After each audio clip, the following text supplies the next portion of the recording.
Sorry, I forgot to start recording. But so we are dealing with the following.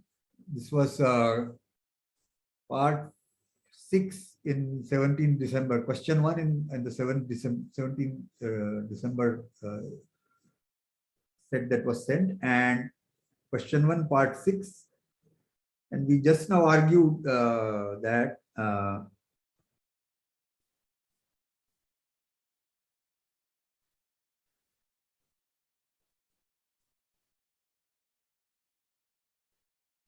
is Riemann integrable.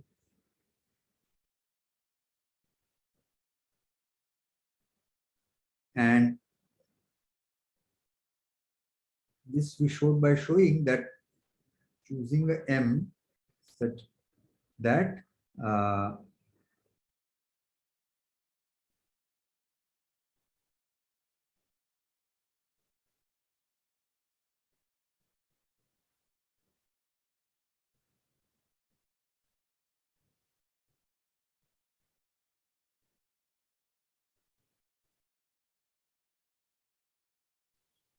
then we choose a M such that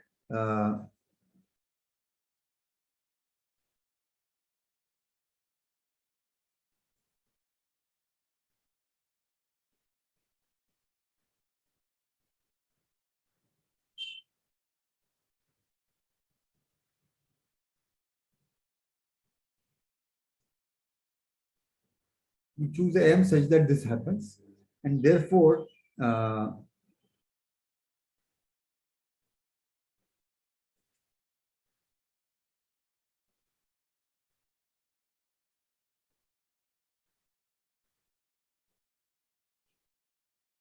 okay, and then we upper and lower between F upper and we can then choose a P such that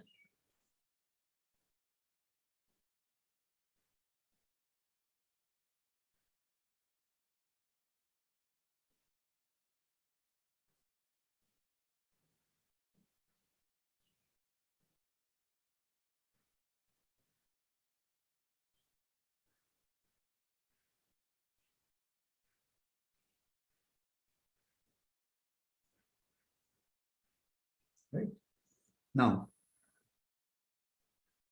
I said left it at that after this you can show that upper and lower between H is less than epsilon by 2, and then by adding we can say that the upper and lower between F is less than epsilon. For this choice of P that we have chosen, first we have to choose M, and then once M is chosen you choose a P. All right. But yes, correctly pointed out, we still need to argue and prove that the integrals also add up. Now, there can be many ways of doing that. I might have done it differently, but now that it occurs to me that if we have that F is less than equal to G plus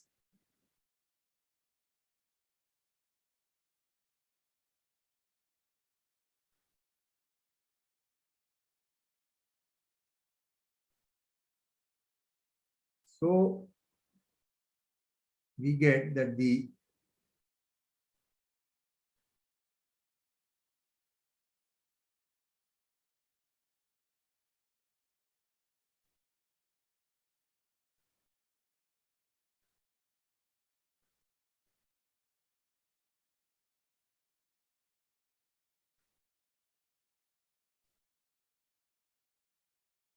so integral of F will be less than equal to this integral of this quantity G plus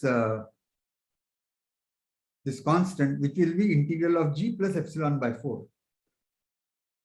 And likewise, this will be integral of G minus epsilon by 4. So we get that therefore,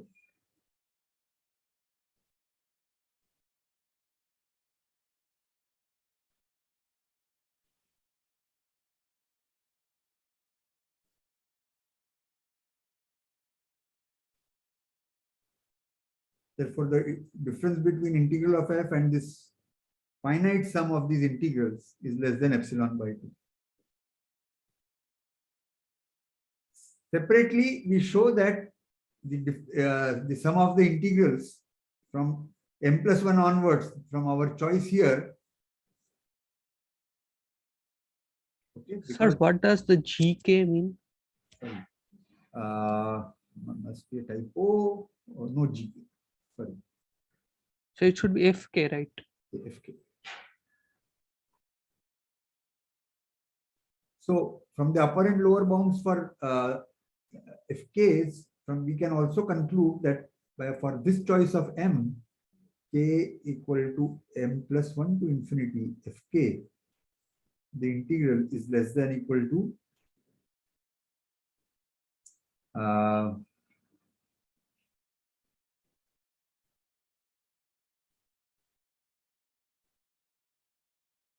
epsilon by 2 in the numerator. Yeah. When you integrate epsilon by b minus a on the upper, integral will be that on the upper side, and epsilon by 4 b minus on the lower side. So b minus a is the length that multiplies to this plus epsilon by 4, that minus epsilon. So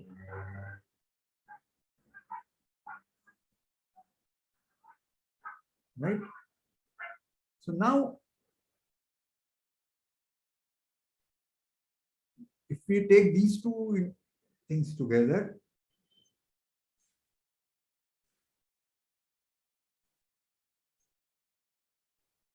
Hello, sir.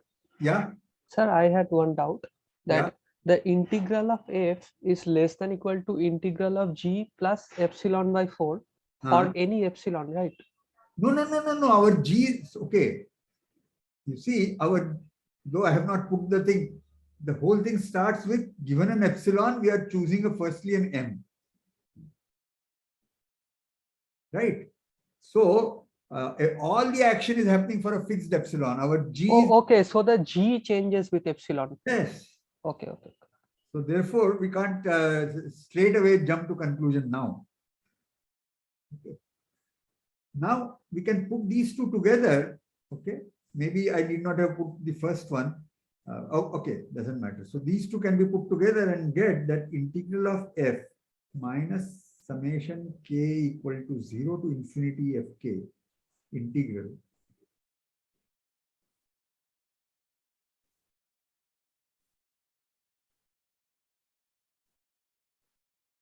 This is less than epsilon or epsilon. Why? Because this infinite sum can be written as up to first term and then m plus 1 onwards. Each of the difference will be less than epsilon by 2. So therefore, total difference less than epsilon. Now this quantity summation, now we have gotten free of epsilon in the left hand side. That concludes that the integrals are equal.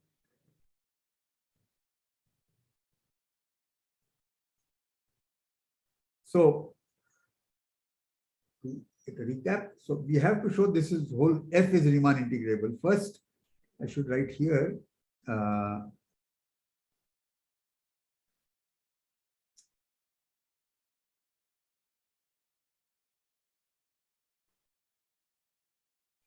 given epsilon positive, first we choose m such that this happens. Then having chosen m and g, etc.,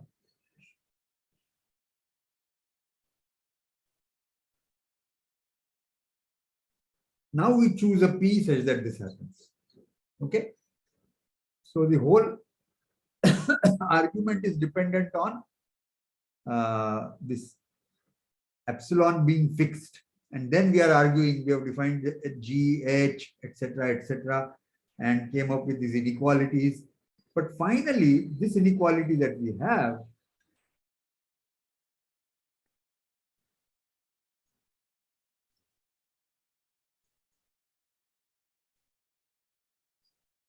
marked in yellow, we see that now the quantity on the left hand side of the inequality does not depend on epsilon. Now we have shown that this difference is less than epsilon for every epsilon, and therefore we are done.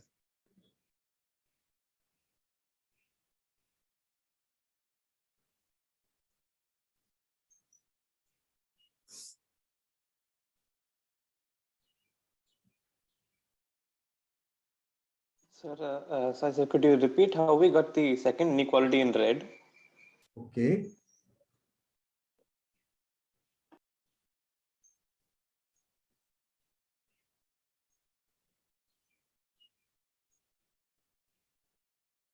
All right. So,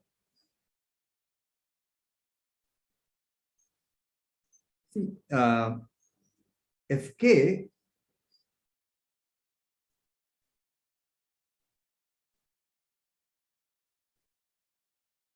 is less than equal to alpha k, right? Yes, sir. So summation k equal to n plus 1 to infinity.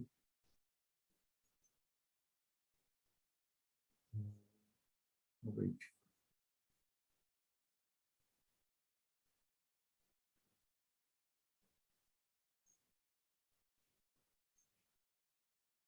So integral Fk will be less than equal to alpha k times b minus a greater than equal to minus alpha k b minus a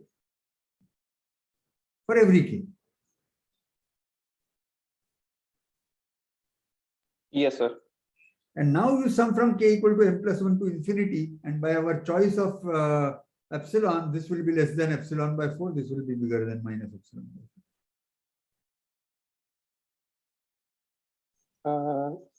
How did we choose epsilon again, sir? We chose No, we chose m. Firstly, we are given an epsilon. right, sorry. Yeah. We choose a m so that this quantity summation hk is less than this, which means actually choose m such that summation alpha k equal to m to infinity is less than epsilon by 4b minus a. That is how we have chosen m. Okay, sir. I think I got it now, sir. Yeah. Thank you. So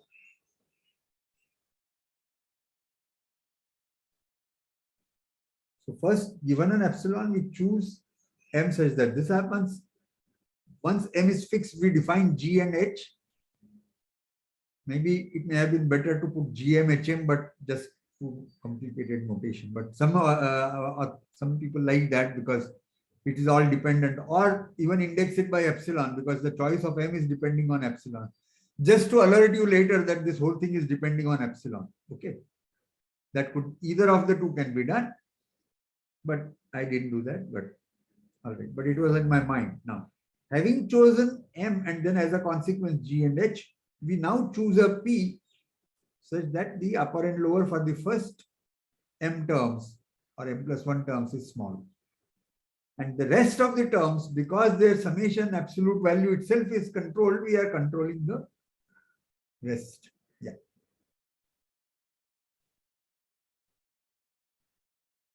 Understood, sir. Thank you. Okay. Sir, can I ask another thing? Good. Sir, you discussed how to approximate integrals in a previous class. But we first choose a partition, and then the points in between if you take the points in between the suprema and infima, the sum will be always in between. Yeah. The difference will be difference between the integral, and the sum will be less than epsilon. So can we use that same thing for improper Riemann integral?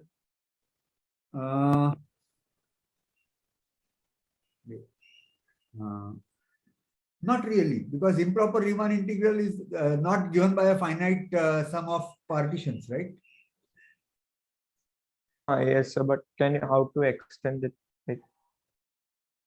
Like there was a question in the group yesterday, and there was a question in the no, someone posted a question in the group yesterday, and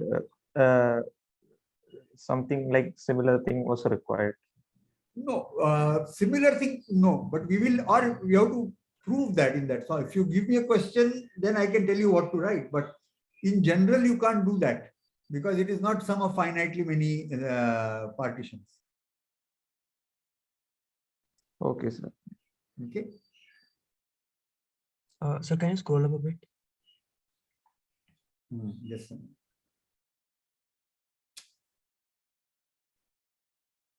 This much more. Sir, here you have written sigma k m plus 1 to infinity integral fk less than epsilon by 4. How did you write this? I mean, we know that integral hk should be less than epsilon by 4, but Wait, just a minute.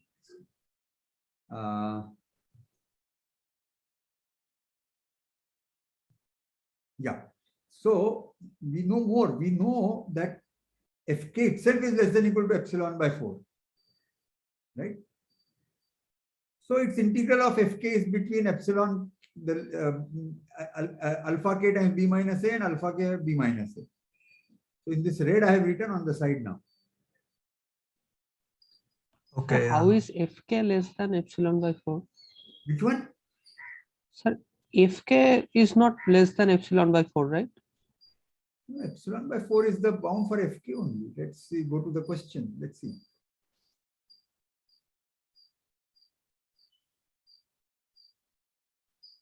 Let me just quickly, I'm not putting it up here, but I'll just quickly go to that question.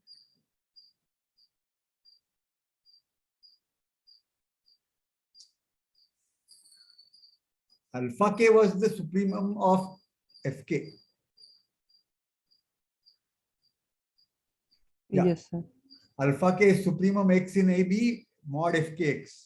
So that is the, what is the alpha k? That is how we start alpha k.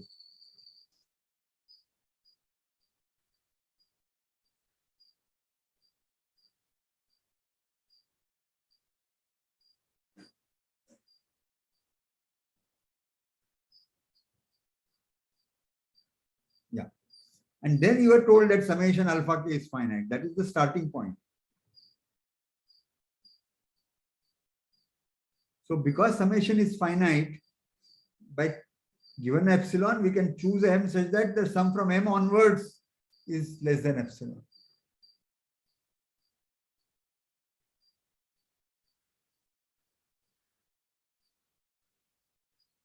Right? Yes, sir. Yeah. Yeah. So here this mod hk is unnecessary here. We don't use anything on mod hk. We just use for each fk. But once you have taken summation with that, then there are problems because then h is an infinite sum and we can't really play around with the partition. The mod h is actually less than the summation alpha k, right? Yeah. So from that, actually, this thing Yeah, directly follows. follow. But it is of no use later, actually. Anyway, you can use it only because if we just wanted to prove that it is Riemann integrable, then we can directly move here. That was the idea. Okay. First, proving that it is Riemann integrable, this estimate will come in useful because this will say that the upper and lower between h for this p will be less than epsilon by 2. And the p is chosen so that the upper and lower between g is less than epsilon by 2. So if this is in the exam and you write it out, you have to write down this statement also that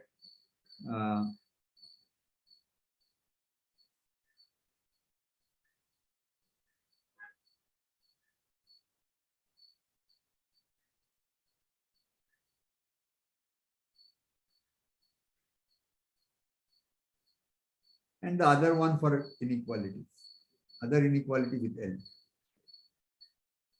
You can't write, it is not true that the upper for F is sum of the upper for G and H.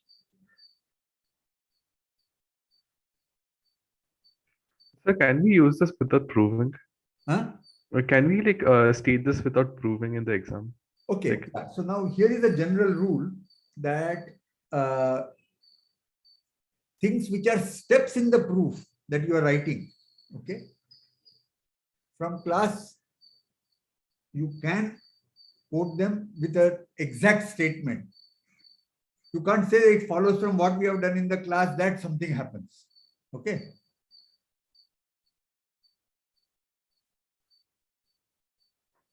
So, yes, sir. Yeah.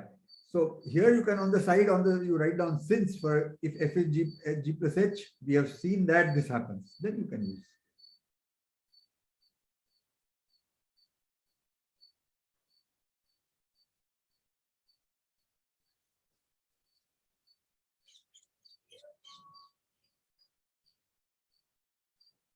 Any question? Any other on this one or something else? Sir, the question I said, I put it in the chat, sir. Uh,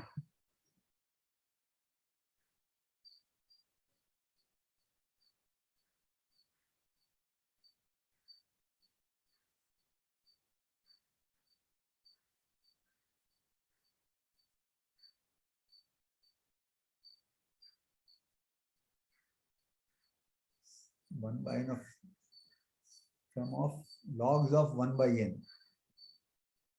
Infinite sum, is it? What is the endpoint? Plus up to log 1 means what? Sir, log 1 by n plus log 2 by n plus log n by n. Limit n tends to infinity. Okay. Into 1 by n equal to minus. We have to prove.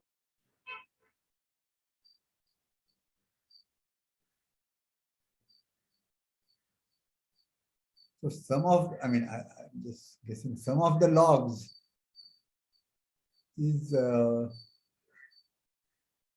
of the product. So it is log of 1 by factorial n.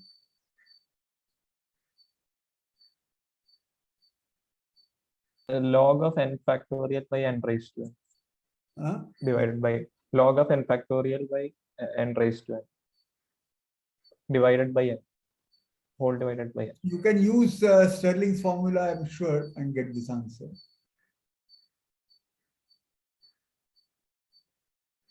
But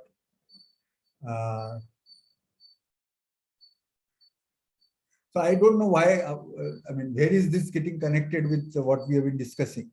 That could be one way of proving, but that will be wrong. Because your number of terms itself is changing with n. So this is like the indefinite integral of log x from 0 to 1, right? So the limit. That's why I asked.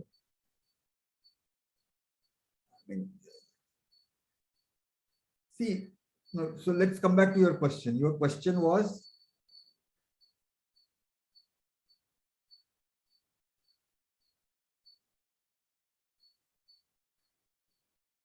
so firstly, let's see what did we do with finite things. So given a f, we showed that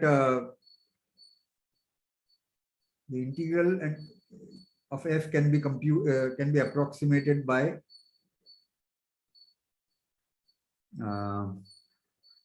if let's say f is increasing, then is this what you meant, that summation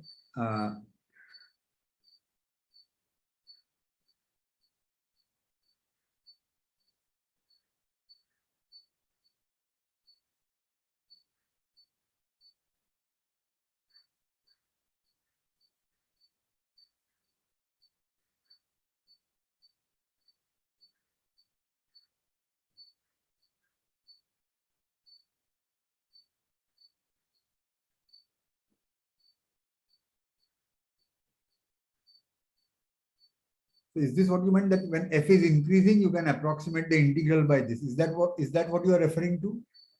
Yes, sir. F of x plus 1 and in the sum. Yeah, xk is f of x. Yeah, sorry.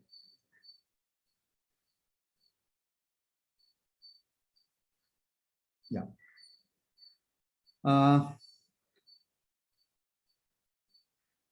Your question was, can we use this for a improper integral? Is that the question now? Yes, sir. All right. Now, so if for example, the improper thing is coming over a to b, where b is infinite, so to speak, okay, but f is increasing everywhere, then what you can do is a to b, this is greater than or equal to this, these two difference, right?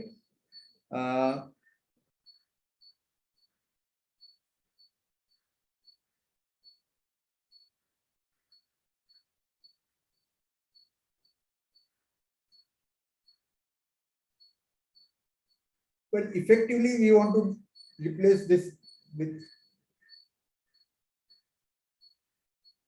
infinity, this with infinity. right? So that carefully done, it can be done, but we don't write that as a separate theorem, but we do the following. So first, let's prove this inequality with infinities. Okay. So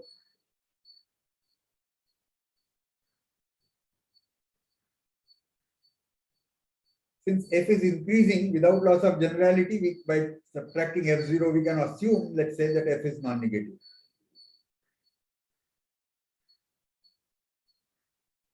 Otherwise, subtract f0 from everything inside, directly in the question or whatever. Now,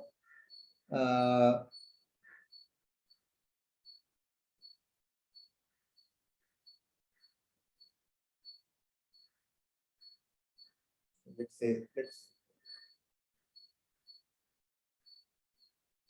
so as we increase the number on the right hand side, okay, so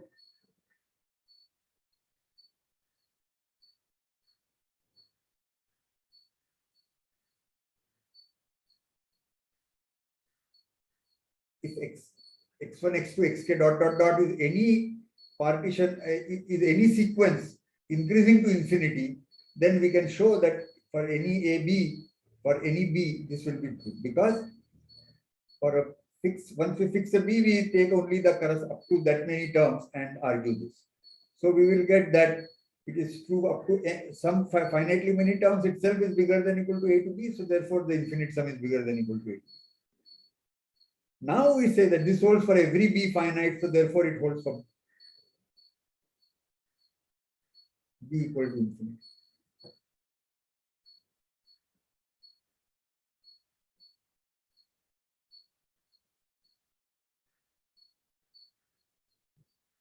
Yeah. So thereby we can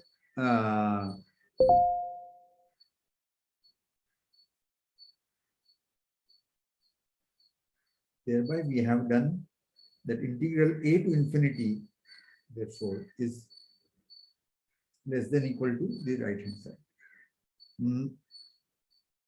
For the left hand side, we will, since f is non-negative and the improper Riemann integral, we can say that as we increase b, the integral will only increase. So this inequality holds with b equal to infinity, but for every m, and then we can let m go to infinity. So in this particular case, if f is increasing, we can do what you are intending to do, and this is rigorous, and we can fix the argument this way. Ian has written that, yeah, this estimate can also be done rigorously. Yeah, there could be other ways of doing it rigorously, and now we have come up with one way of doing it rigorously. Yeah.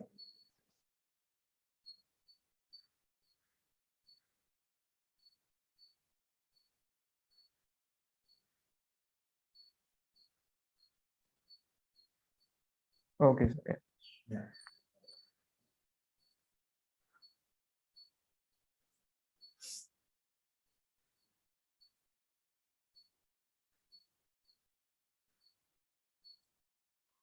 Sir, Yeah. I mean, can I ask a question? Absolutely. Yeah, that is why we are here. Go Yeah. ahead. So we define the sum, a sum to be x, right? Like summation x to the power k divided by k factorial from Yeah. 1 to. How do we show that that sum is continuous and differentiable? I mean, we did continuous. How do we show that it's differentiable? Oh, and in particular, I'm talking about x minus 1 by x square. F of x is equal to x minus 1 by x square. Wait. Now I'm getting confused. What is your question? You said Yeah, so this is the e power x definition, right? yeah, this is x. Now I'm saying f of x is equal to x minus 1 by x square. No, so exp minus 1 by x square, like exp, exp. Exp. Okay,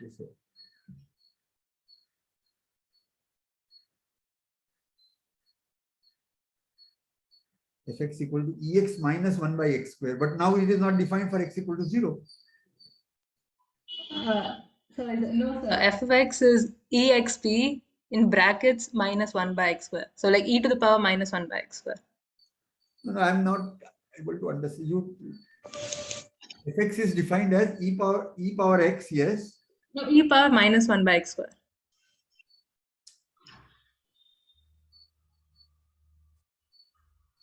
E to the power exponential. Yeah, of minus 1 by x square. For x positive, x not equal to 0. You have to define x equal to 0 separately. Oh yeah, for at x is equal to 0, it's f of 0 is equal to 0. Yeah. Okay. How do we show this is differentiable?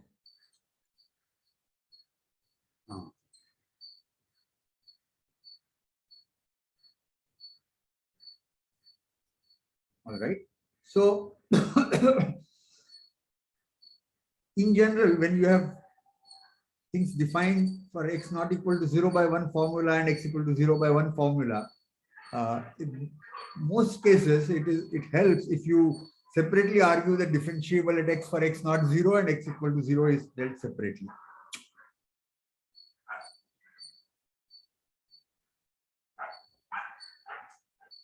So, did you want me to focus on x equal to 0 or x not equal to 0 or both? So could you do both? Like in particular 0, but both would be fine. All right. So,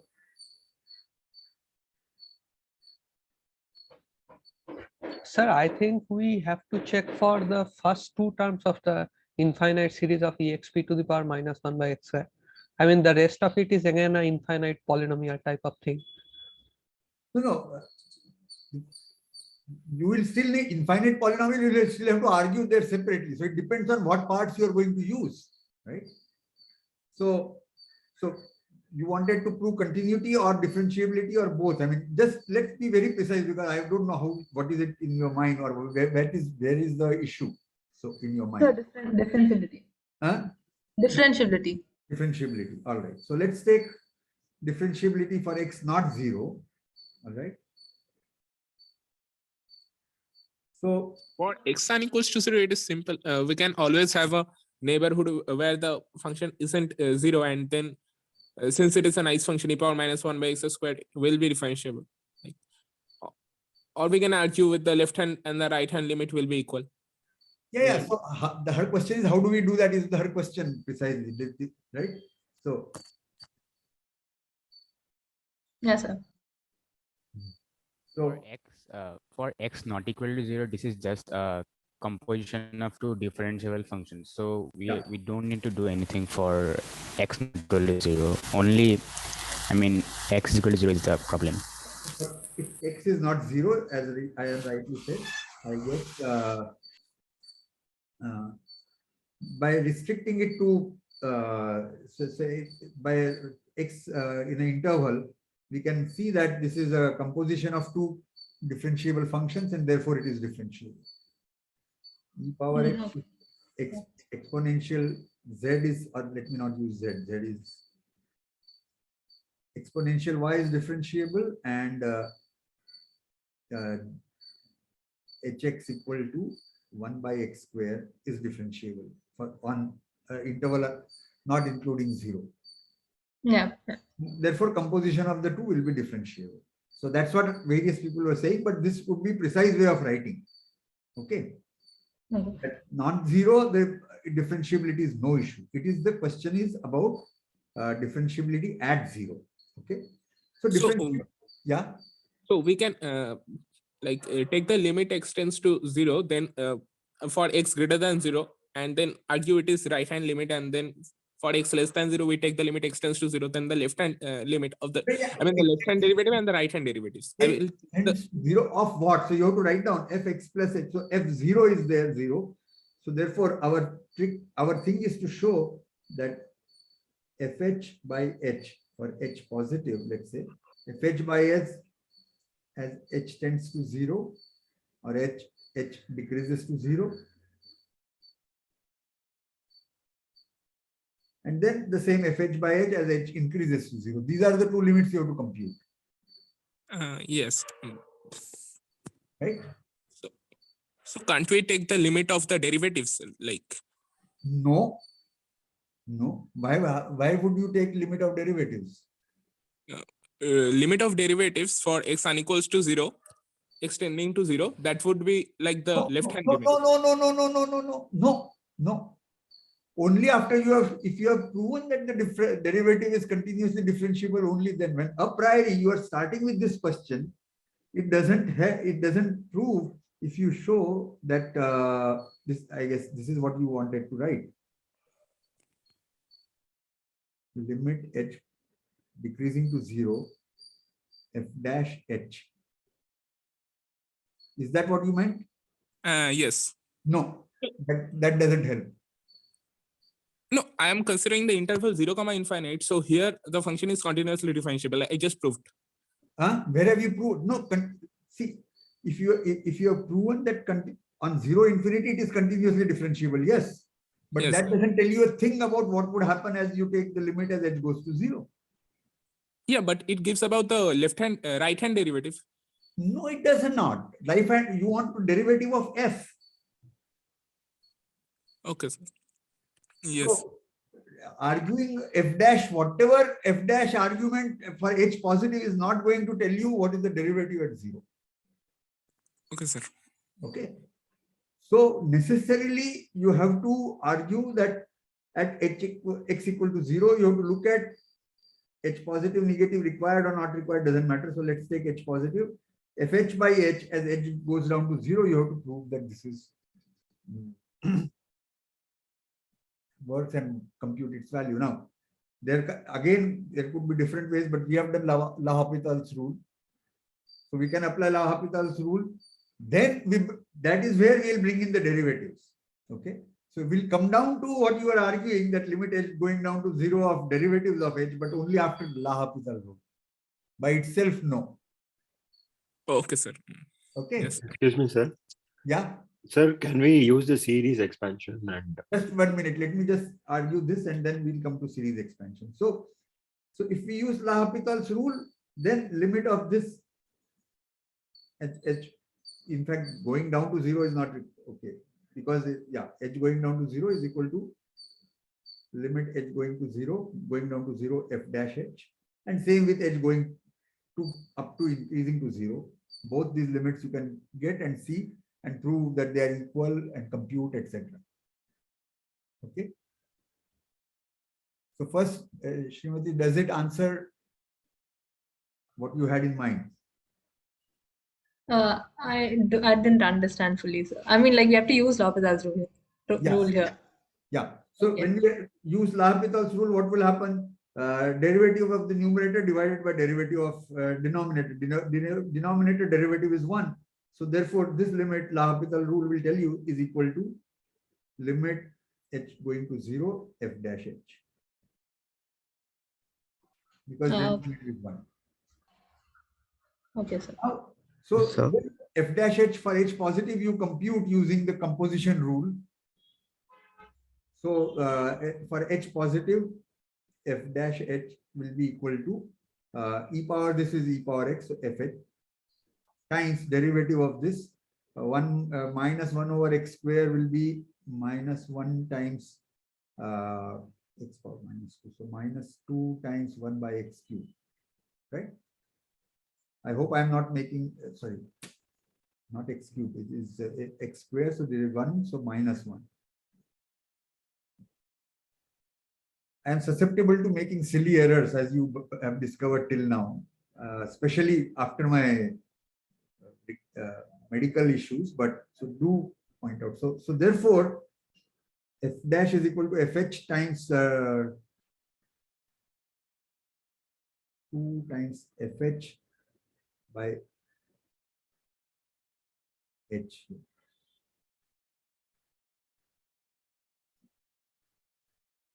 So,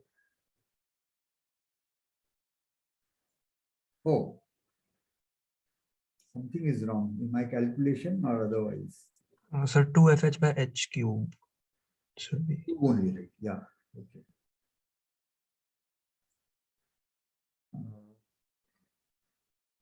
By 1 by x square, so yeah, h cube. So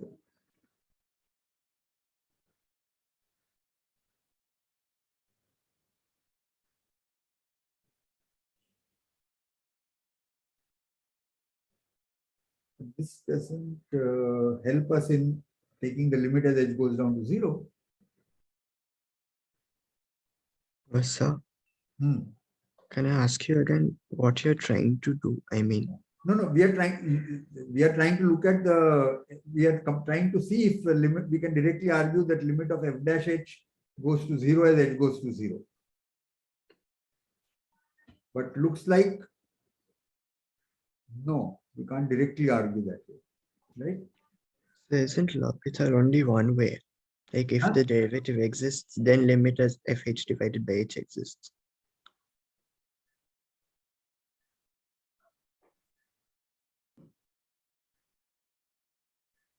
See, at the moment, we don't know that the limit exists. We are trying to compute what is the limit of fh by h as h goes to 0.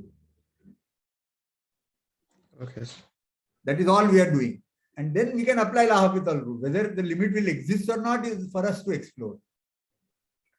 Sir, I think we can take f of h by h to be equal to 1 by h divided by 1 by f of h, and then take the L'Hopital rule over here. That will work, sir. So I can't understand what is your what is your suggestion? So we can write f of h by h as 1 by h, a whole thing divided by 1 by f of h. So the whole thing, yeah. 1 by fh. Yes, sir. Okay, how does that help? Now we differentiate both, you are saying.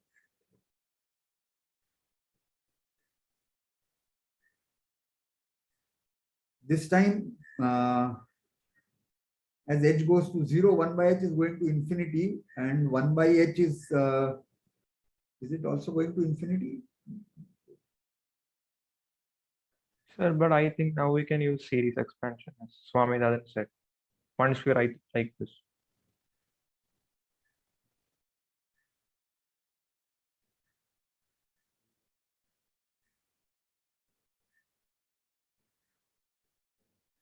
But series expansion, then why will we need L'Hopital's rule? We can. Sir, without L'Hopital, it's just using series expansion. Yeah. Because the terms are positive, we can cut it out in 2 or 3 terms. So this is the function. We want to take the limit as x goes to 0, right? This by x, so to speak. So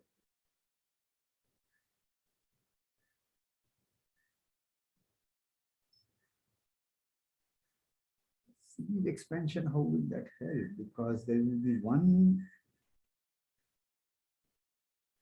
Sir, after you write it in f1 by f of h form, then all the terms will be positive. So that you can cut it out after 2 or 3 terms. We only need to at this moment, I am getting confused. So,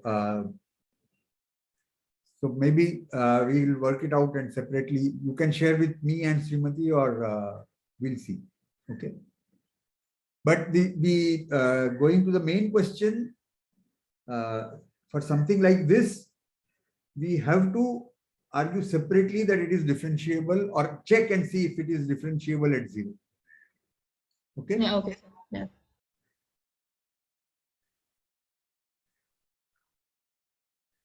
So can you explain the difference between being differentiable at 0 and being continuously differentiable at 0? No, wait. Firstly, okay, we assume that to begin with, we have a function which is continuous. They are given, suppose. Okay. Now, yes. Now, the difference between these two is the following. So a function can be differentiable at every point, okay, but the derivative may not be continuous. So continuously differentiable means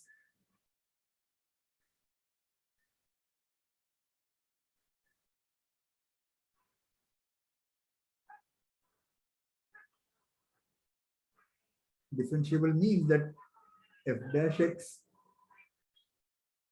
exists for all x, whatever is there on the domain, continuously differentiable on a, say, a set E. E can be an interval finite, infinite, etc. for all x in E.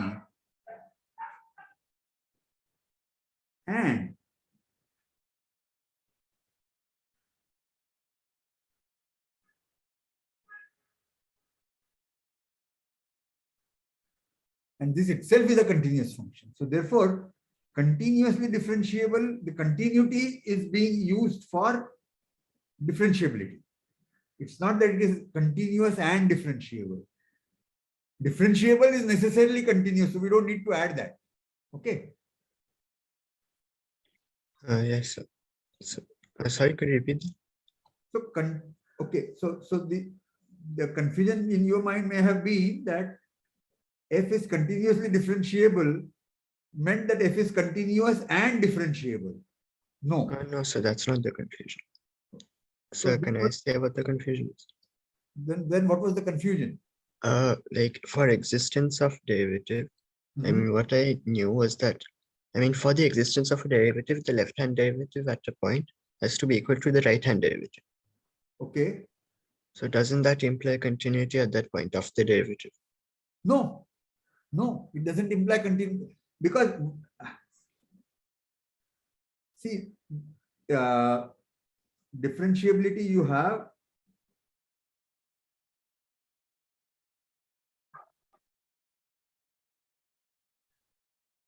Okay, so take mod x. Just a minute.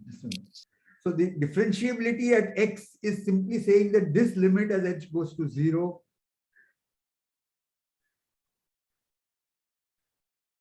is some number. That is what differentiability is. Right? Okay, sir. Okay. Now, instead of this, we can say h limit of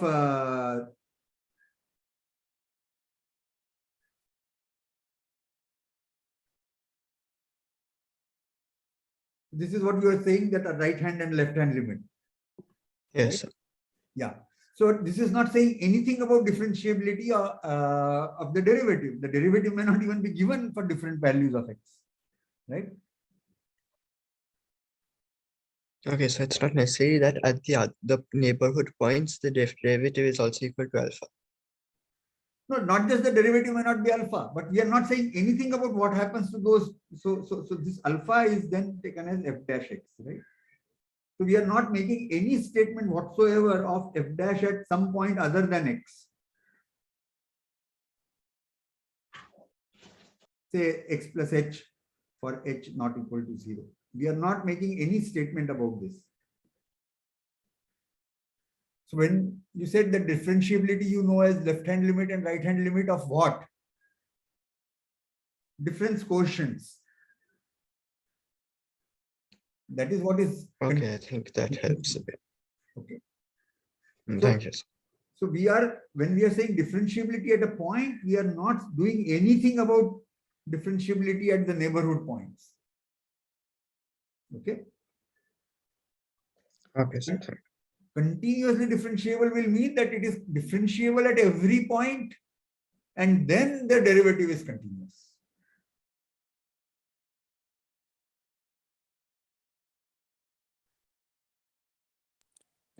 If the derivative exists on an interval, does this mean that the derivative will be continuous also?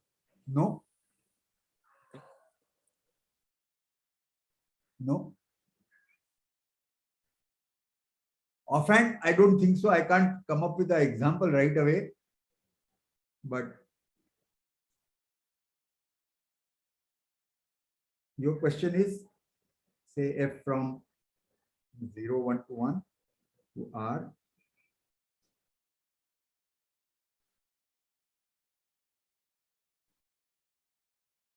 If f dash x exists for all x in 0, 1, can we conclude that f dash x is continuous? No. Answer is clearly no. Let's see if I can quickly come up with an example.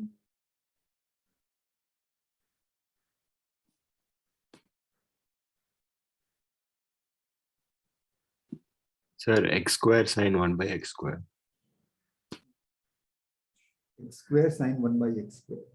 No, sir. Open continuous on open interval should also do. Like No, wait. Don't keep changing things. No. I said that a prime x is continuous. A prime x is maybe continuous on the open interval 0, 1. I mean the interior points. So that would. No. See, firstly, you want to change the open closed interval to open interval. Yes. Okay. And then you are saying that it is true. You think. Yes. Huh? Yes. If it is true, I don't know. No. Differentiability at every point does not tell you anything about continuity. See, changing the value 0 doesn't matter because I can always take x minus half square. No, so then the derivative won't exist at 0, 1. How do you know it doesn't exist? X squared sine. Okay. So you write the function, probably it won't exist. So no. Question is, this example may not work, but take it from me. Okay. That if f dash x exists, but it does not give you continuity, that is for sure. I can't immediately cook up an example, but I think, let's see. No, I was suggesting that applying L'Hopital's rule on the difference coefficient, then. No. Again, I'm getting completely lost into what is it that you are, what is it that you are trying to assert? The statement written, and this statement is not true. Okay. This statement is not true. If it were true, we won't be making so much fuss about differentiable and continuously differentiable. Okay. So this is not true. If I had not hit that medical issues, I would have given you right away an example. But right now I can't think that quickly.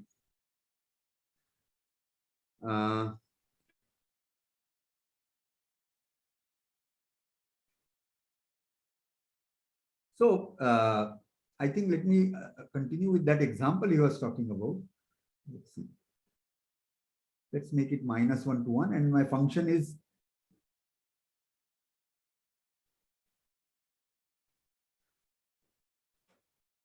so what is derivative of this f dash x for x positive, x not equal to 0? The derivative will be equal to x square times cosine 1 by x square times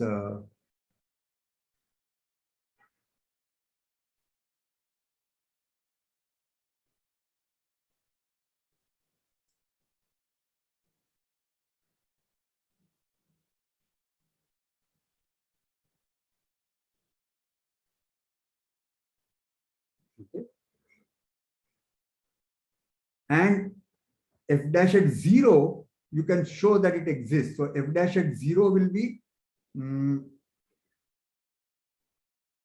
f of h by h for h not equal to 0. So there will be h square sine 1 by h square divided by h. So there will be h times sine 1 by h square. Okay. And that will go to 0. So it is differentiable at 0 and it is differentiable at every point. But the derivative is not continuous at 0.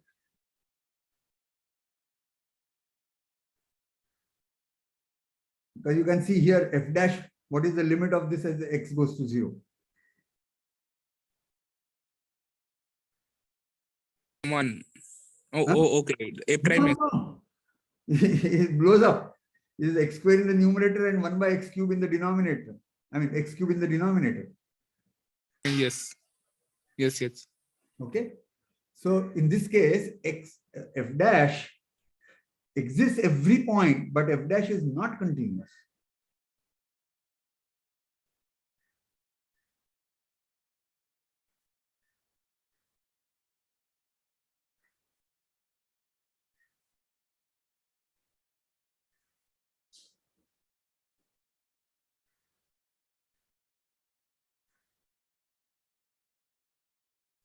So this example will also tell you that if by taking it to be at 0, 1, that you can't talk about what is f dash at 0 by taking limit of the derivatives.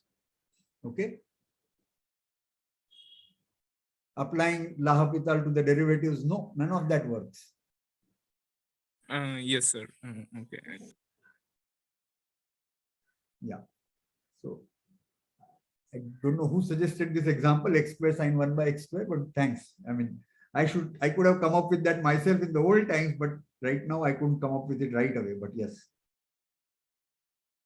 In fact, I can tell you that in various interviews, be it for admission for masters, admission for PhD, and even for a faculty position for those who have PhD. This various things around this question, okay, x square sine 1 by x square, people get stumped because they may have done in their coursework somewhere about x sine 1 by x. That is the standard example done in various places. So they'll even say, sir, it is not differentiable at 0. Because x sine 1 by x is not differentiable at 0. So people just assert that, sir, this is not differentiable at 0. And we have to get them to board and get them to argue and see what happens. So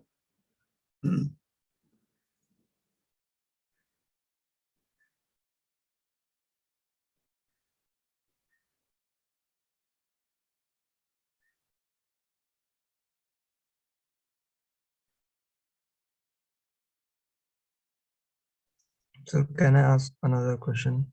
yeah. So if you have a function f defined on 0 to infinity, such that it is differentiable on 0 to infinity, and we know that f dash x tends to some number b as x tends to infinity. You have defined a function f on 0 to infinity to r. And 0 included, not included, not important. Not important. And it is differentiable on the whole of 0 to infinity. Yeah.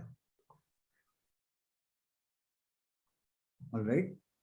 And f dash x tends to b as x tends to infinity. Okay. Then we have to show that limit of fx upon x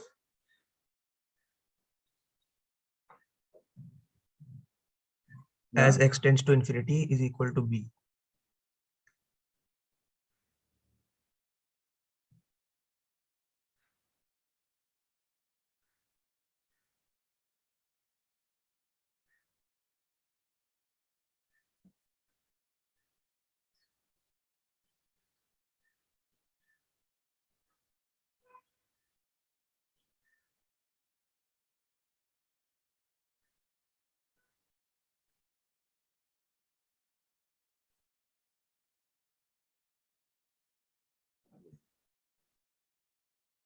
I guess L'Hopital's rule works here. No, sorry. I think we have to do it without it. Infinity. It is going to a constant, positive constant. So, wait. First, you have to argue that if f dash x is going to a finite positive constant, so you have to take the cases positive, b positive, b not positive. So, if b is b not equal to 0 case, okay, you have to argue that f dash x itself blows off to infinity if b is positive.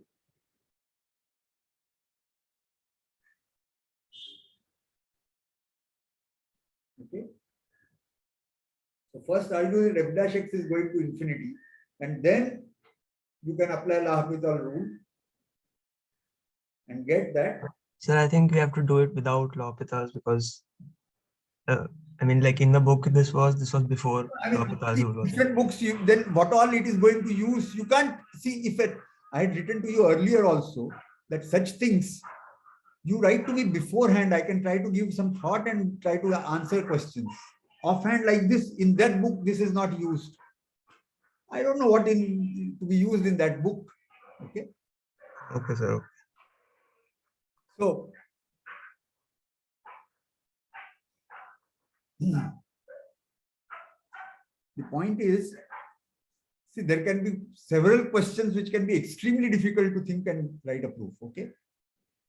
what you can be assured of is that in an exam, I am not going to give you, there can be some questions, but it will not be something which is completely some new, huge new thing you have to do.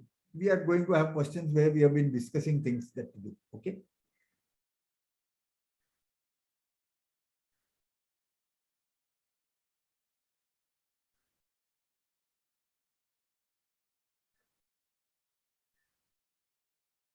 And doesn't matter what question in book allows you to use something or not. Questions that are asked in the exam, you can use things which we have discussed in class, unless I specifically tell you not to. So if I write something to be done from first principles, let's say differentiability question on first principle, then things about continuity you can use, but things discussed under differentiability you will have to do from first principle. Okay. Okay, sir. Yeah. But otherwise, you can use other things done in class. Okay. So here you're saying L'Hopital rule works. Yeah, for B positive, then we first argue that limit of fx, I mean fx as x goes to infinity is itself infinity. And once you have proven that, the numerator, denominator of both are going to infinity, so you can apply L'Hopital rule and that will tell you this. Yeah, sir. Okay, got it. Yeah.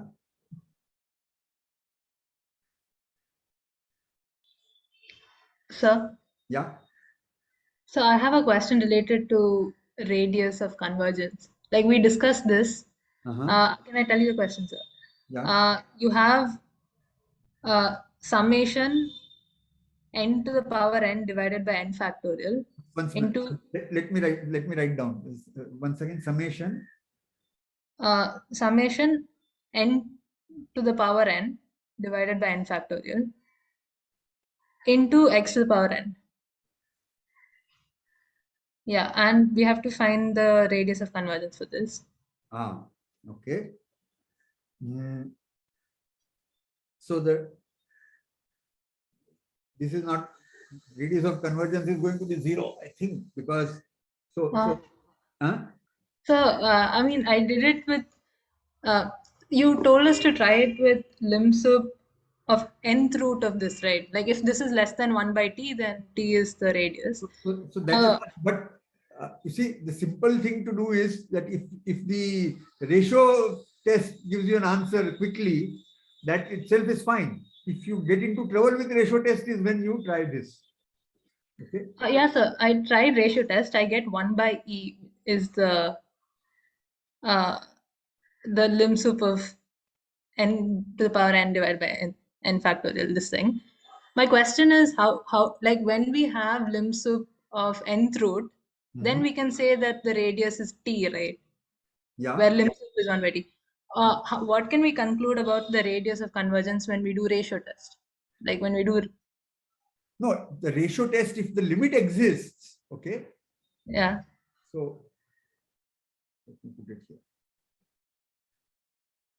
If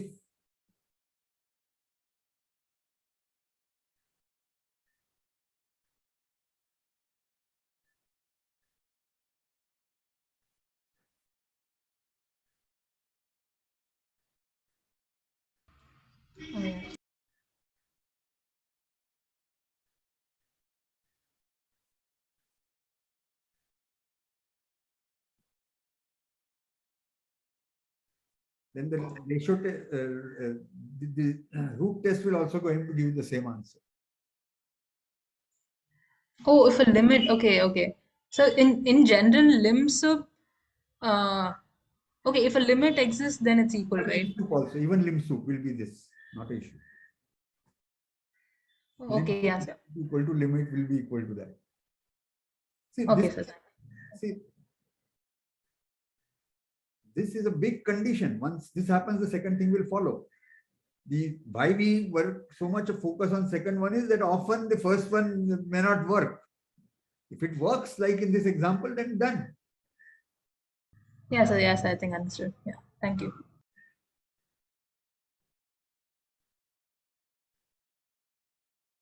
You said in this you are getting the ratio to be 1 over e.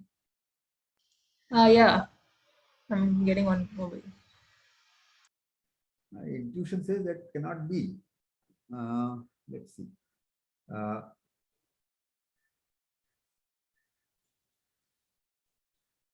By the way, those who want to leave can of course leave, but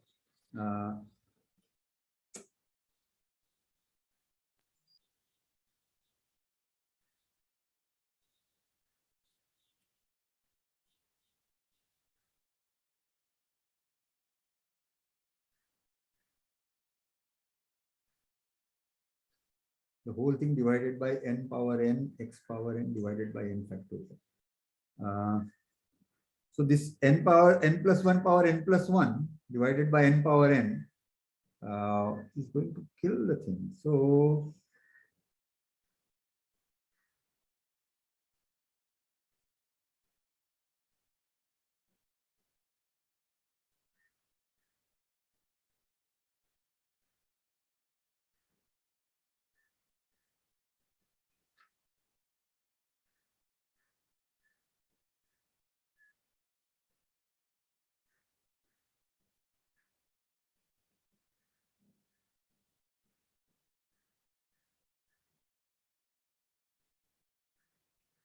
factorial ratio gives you 1 by n plus 1 in the denominator.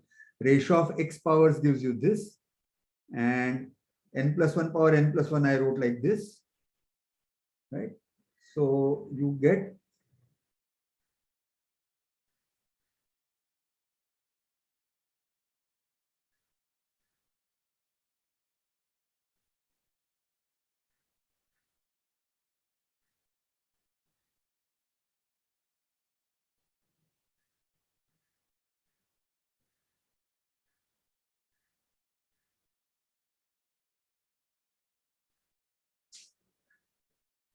yeah, you will get 1 over e. Yeah. Sorry, somehow I thought you were going to get a 0, but I was wrong. You will get a 1 over e.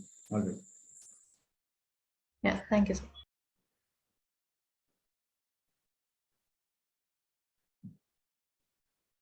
All right, so let's stop and Friday I will be here. Those who want to come can come. I will be here. Okay. But okay, now let me see. There are some chat. Let me now go to the chat. Okay, so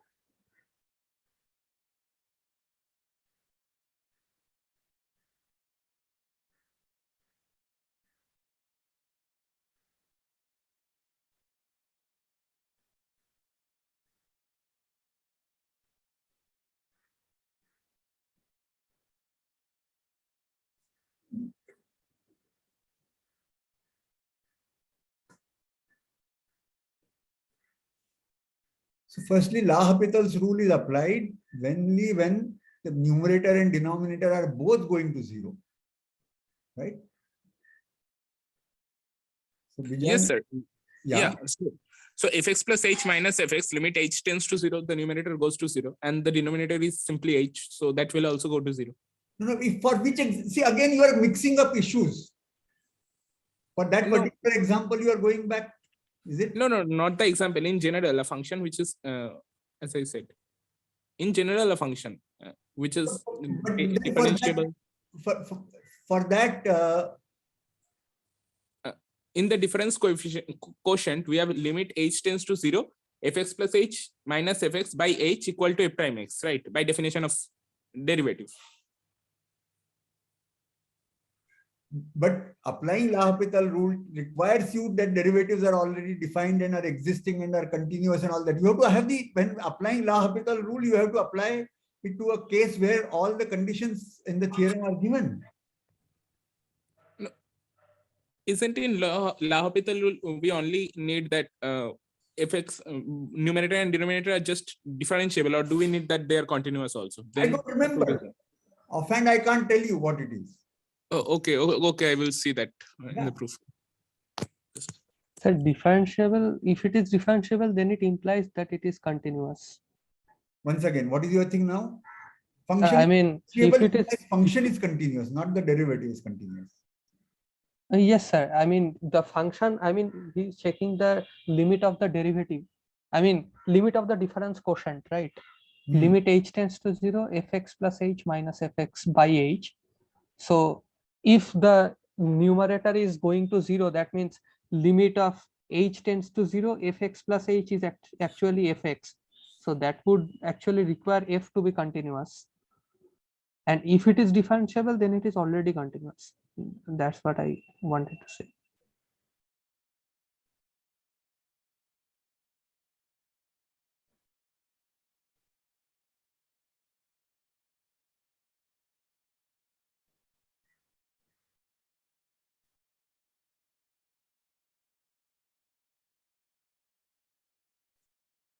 So Jan, you do one thing. You first think and write down the framework you want to use this and send me. Let me think about it. Okay. Because this mixing things. Okay, Gautam, what have you asked? I think the problem is that statement that. No, so that was in response to, Yeah. So Bijan had written a thing. So I was just responding to that. That was that.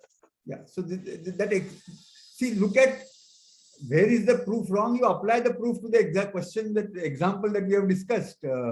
Okay, so Gautam had given that x square sine 1 by x square. So you look at that and you will see where it is failing. Okay.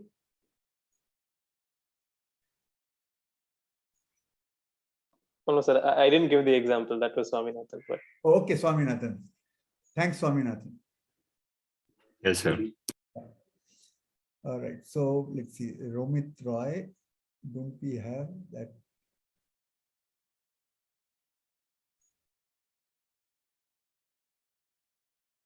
This is all in response to Bijan's question.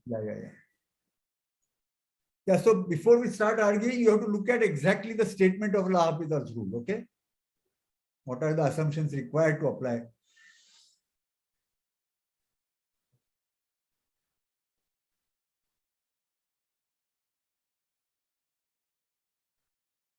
Yeah.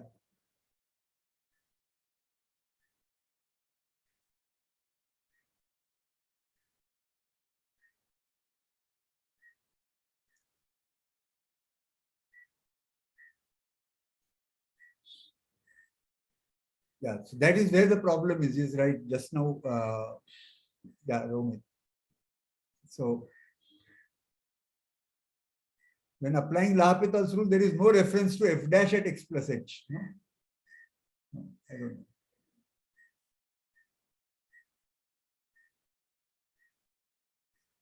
Let's.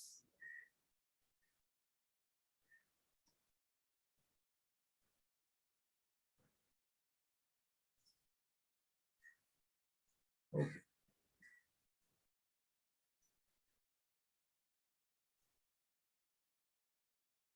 So let's stop. We'll resume on Friday, and questions, instead of just like that bringing up here, as I said, it takes time for me to think these days. And but if you send the question before, I will take it up. Okay. All right. Thank you, sir. Thank you, sir. Thank you, sir. Thank you, sir. Thank you, sir.